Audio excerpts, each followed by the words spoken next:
Hey my good friends, Sam Haymart with Test Driven TV. This year I've had the chance to test drive both the Toyota Highlander Hybrid and the Kia Sorento Hybrid, two three-row crossover SUVs with hybrid drivetrains. And so I've taken both of my test drives, we've edited them together right here with me in the studio so we can look at them side by side and face to face. It's time for a face-off.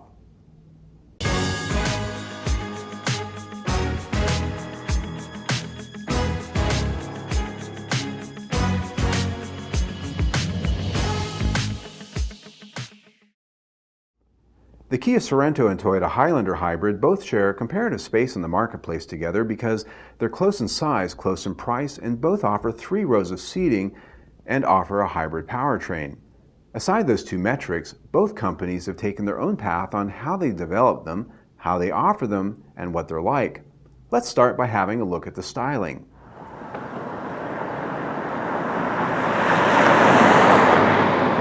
Here we have Kia Sorento Hybrid EX, which means it's the top of the line for the hybrid Sorento, $38,000 and some change. The only option here being the runway red paint, which is actually quite striking, I must say. I like it. And this is pretty much an all-new design. Looking at the front, you can see they've actually done a lot of sculpting in the grille. It's not just sort of a pasted wallpaper effect like some grills on cars. Headlights on this, LED headlights, which have a nice sharp, crisp look. Down in the lower fascia, there you'll also find LED fog lights. Coming around to the side, the wheels on this are a little bit more aerodynamic, which means they don't have a lot of relief in a 3D sense. They are 17-inch alloy wheels with low rolling resistance tires.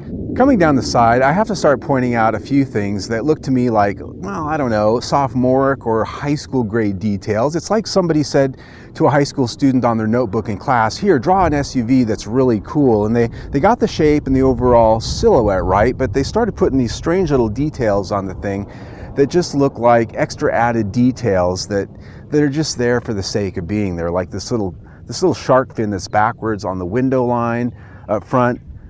That sort of what looks like it could be a vent, but it's just a piece of trim stuck on there that doesn't really seem to have any context with the rest of the design. It's like they just stuck these little, festooned these little details on here, and the same I'd say for these taillights. They just don't seem to fit with the rest of the design theme that's going on here. And they're not LED either. They're not full LED taillights, which almost everybody else in this class now offers. Looking at the lower fascia, a couple more little details that I'm kind of giving the stink eye to. I like the look of it.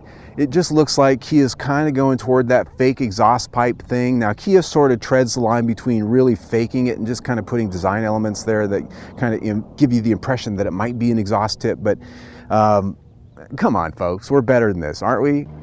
I will say though, that rear hatch is a power hatch. Very helpful if you've got an armful of groceries, and that is expected here in this class today.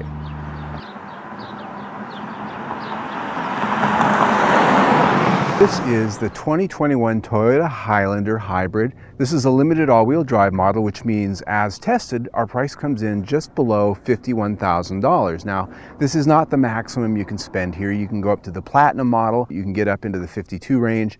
And this model does start out at $38,000 and some change for the front-wheel drive hybrid. So we're pretty close to fully loaded. And as we get to the front, you can see that we've got nice headlights, LED headlights on this one. And the bright work and the grille work is definitely showing what you get with the limited trim grade. Just a little bit nicer, just a little bit of a step up in how it looks from the base grade LE. Because it's a hybrid, I have a few things that set it apart. There is the blue highlighted emblem on the front grille, and on the side on the driver door you have the hybrid emblem. As we get around to the back, you can also see the hybrid emblem on the rear hatch. This is a power rear hatch that you can control with the key fob and other buttons. Also LED tail lights back there. And look at the lower rear fascia, you can see that there's a pretty nice piece of trim there, but they haven't given this exhaust pipe tips or anything like that. Because this is a hybrid, Toyota usually tends to downplay the fact that this has a gas engine under the hood. Overall, the styling is an evolution of the last generation Highlander. It very much looks like one, but it just has the latest, greatest Toyota DNA in its design.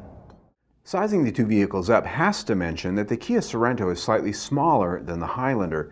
The Sorento has a 110-inch wheelbase and a 189-inch length and weighs in at about 4,065 pounds. Highlander has a 112-inch wheelbase, some 6 inches longer overall at 195 inches, and weighs considerably more at 4,595 pounds, as tested. The weight difference is not only due to the Highlander's larger size, but also because of its offering of all-wheel drive and a larger powertrain. To wit, let's see how those two compare in performance. Okay, my friends, let's go for a drive. Now, the first question I always like to ask is, how does it go? Come to a complete stop and go. Woo! Did you hear that? Got some scratch there. Lit those tires out pretty good. And 60. You know, if I didn't already know this was a hybrid, I would never know this is a hybrid. This thing actually has some pretty good power. It makes me smile, as you can see. This is a 1.6 liter gasoline engine, turbocharged. It has a 6-speed automatic transmission, and they've cleverly sandwiched an electric motor between the two. All in, it has 227 horsepower and 258 pound-feet of torque. What this combination of bits and pieces gives us is a vehicle that drives very much like a non-hybrid car. The Toyota Highlander Hybrid, for example, has a CVT, a continuously variable hybrid transmission. You never feel that thing give you shift points. It just doesn't behave like a normal car. This doesn't behave like a hybrid. It shifts gears, it drives like a normal everyday crossover SUV. And it sounds like one too. The big difference is the fact that it has fuel economy. This is rated by the EPA at 39 city, 35 highway, and 37 combined. Now, in my week with this, I actually achieved almost 40 mpg for most of the week until I did a little bit more highway driving, and I finished out the week with 39. Pretty good, I must say.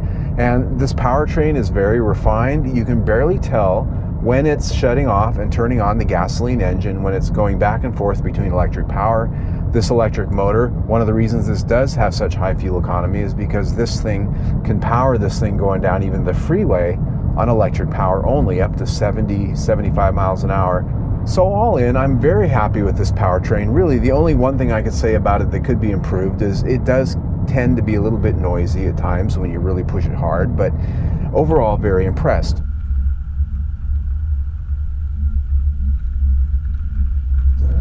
All right, my friends, now it's time to take a drive. And the first question I always like to ask is, how does it go?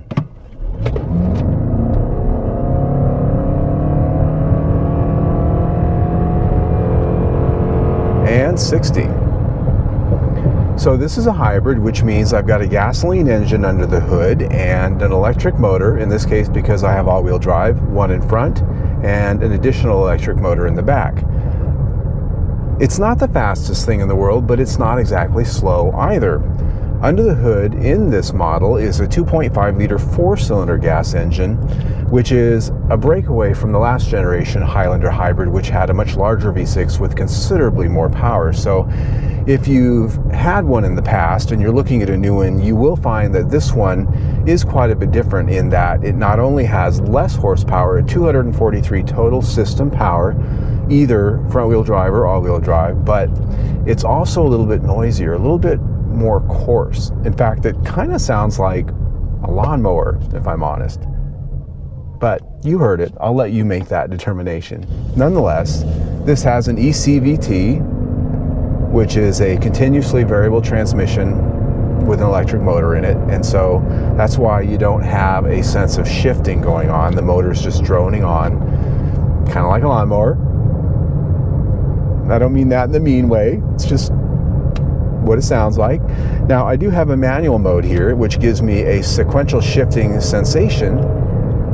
So if you like the feeling of shifting and you want some level of control, or at least feeling like you have it, this allows you to sort of have fun, but at the end of the day, it's a toy because you're really not shifting. The computer's just playing with the CVT to make it sound and feel like you're getting shifts. The thing is with this is that most people who choose the hybrid want it for efficiency. Most hybrid buyers aren't car people. They don't care about shifting feel. They don't care about noise. I mean, Priuses sell quite well, and those things sound like weed eaters if you really drive them hard.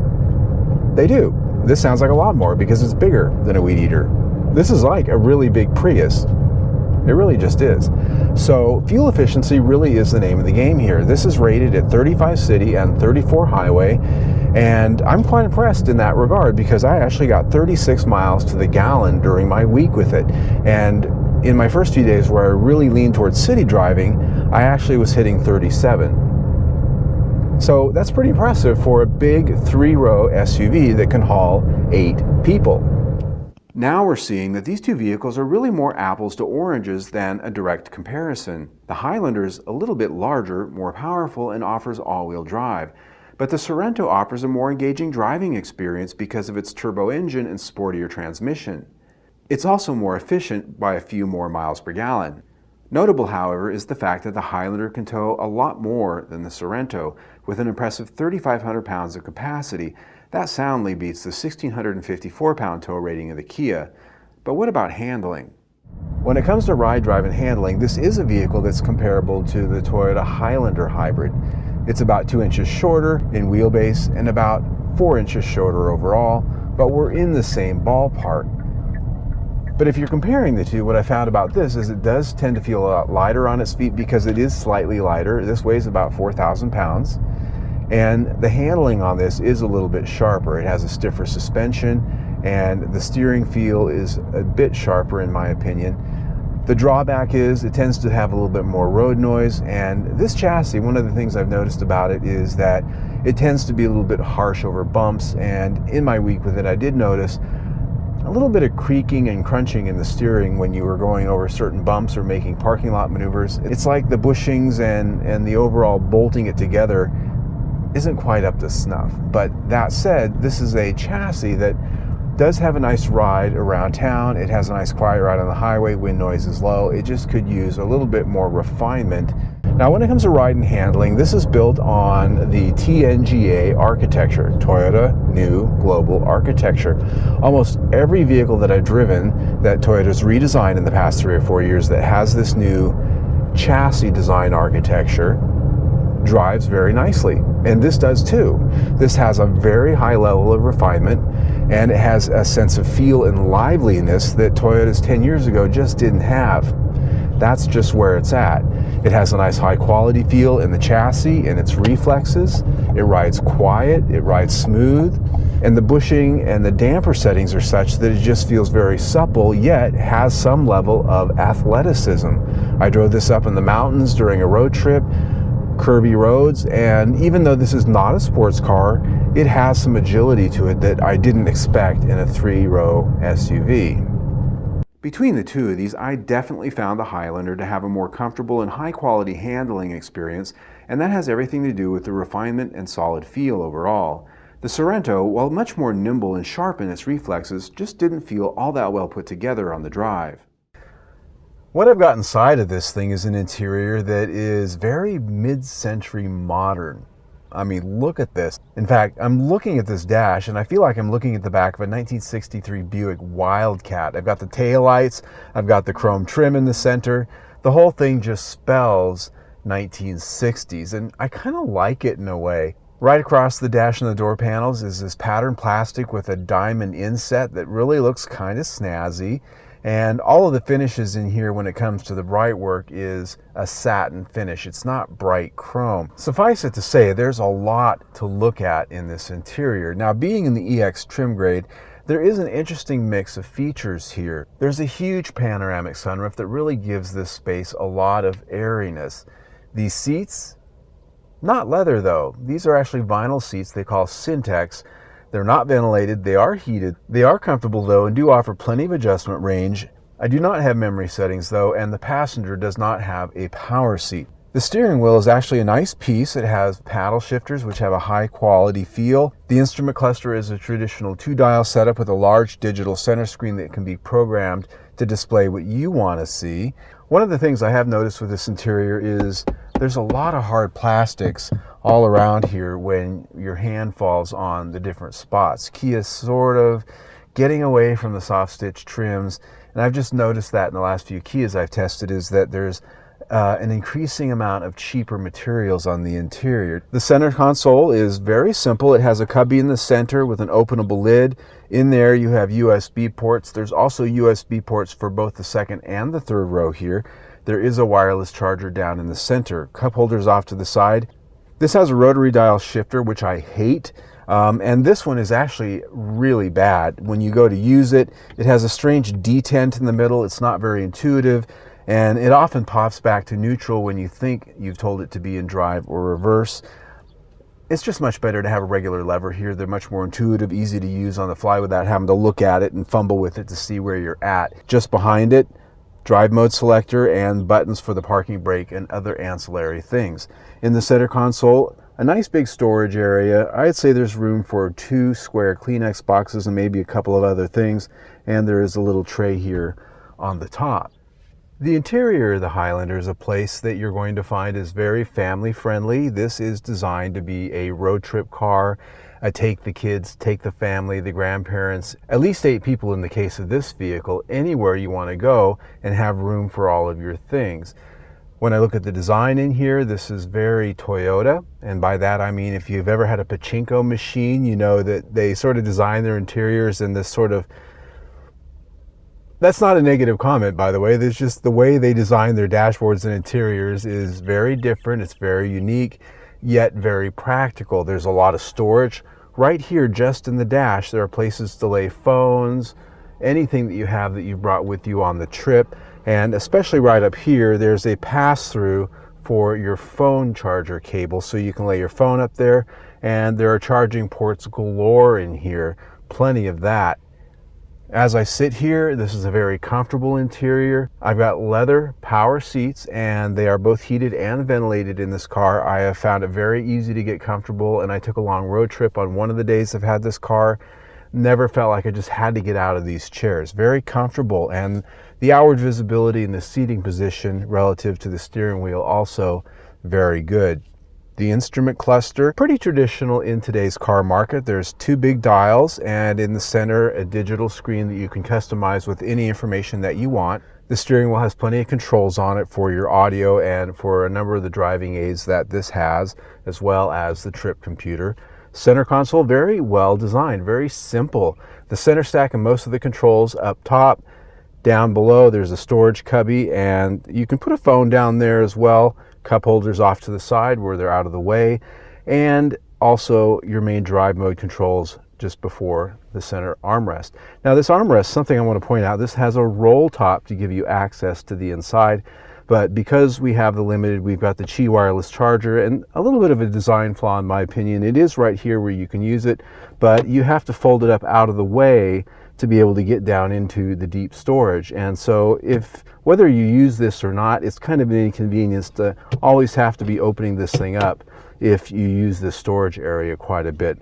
A lot of cars, they put that someplace up front where it's out of the way and not right in the middle of your path to get to your things. It just seems kind of like an afterthought. At the last minute they thought, oh, we need a Qi wireless charger in here, let's just put it there. Another design area where I think they could have improved is maybe they could have angled this a little bit more to the driver. Some of these knobs and buttons are a little bit of a reach. You actually have to move from your natural position to reach some of the buttons and the knobs on the dash. From the driver's seat, I appreciated the more comfortable seating and availability of leather in the Highlander, not to mention the higher quality materials throughout.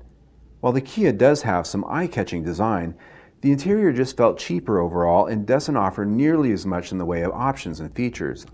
The second row seating area is actually quite spacious and comfortable in my opinion. This does only come in a 6-passenger configuration, so that means I have captain's chairs with a pass-through in the center, and they do move forward quite easily at the press of a button to allow access to the third row. And looking at the third row, you can see that it's not the largest one in the class. Toyota Highlander, a little bit more space back there, and if you go up to the Kia Telluride Y, that's even larger. This is going to be comfortable for smaller adults and mostly children, and only 2 there in that third row. As you can see up here though, my legroom is actually pretty good. These seats are set for my height, about 5'8" with my tennis shoes on. You could have somebody very large and tall push that seat back and come in a little further, and I would be just fine. Lots of amenities back here, 12-volt outlet, USB, I got vents, I always like that, and the panoramic moonroof of course.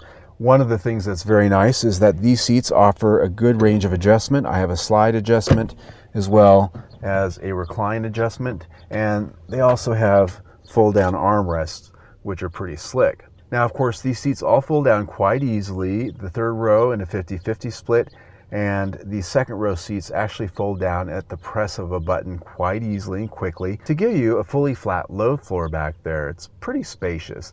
Now, underneath that load floor, there's a small storage area where your jack and some other things are, and the spare tire is actually located underneath the vehicle.